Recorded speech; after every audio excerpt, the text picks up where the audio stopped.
Chief justice ने वाज़ेह किया है कि सुप्रीम कोर्ट का हर जज अपने मुताबिक फैसला देता है। सुप्रीम कोर्ट का हर जज आज़ाद है। सुप्रीम कोर्ट का हर जज केस को अपने अंदाज में भेजता है।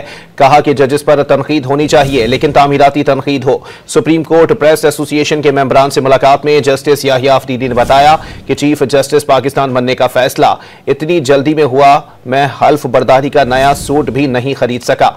मजीद जानते हैं डॉट न्यूज के नुमाइंदे उमर मेहताब बढ़नी से। उमर, अपडेट कीजिएगा। जी बिल्कुल, chief justice of Pakistan justice Yahya Afridi से press association of supreme court के मेंबरान ने मुलाकात की। मुलाकात के दौरान चीफ जस्टिस ने कहा कि सुप्रीम कोर्ट का हर जज आजाद है।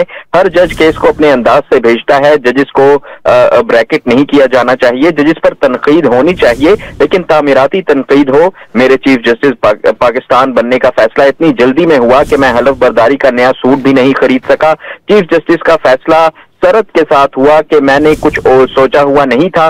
सुप्रीम कोर्ट में रिफॉर्म्स के हवाले से बहुत से इकदाम उठाए जा चुके हैं। चीफ जस्टिस ने कहा कि हाई कोर्ट की अथॉरिटी का बहुत एहतराम है। डिस्ट्रिक्ट जुडिशरी हाई कोर्ट के मातहत है। बराह रास्त हाई कोर्ट की अथॉरिटी या मातहत अदलिया में मुदाखलत नहीं होगी।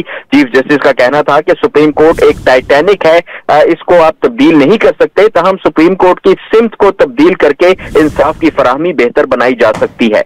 जी बहुत शुक्रिया उमर।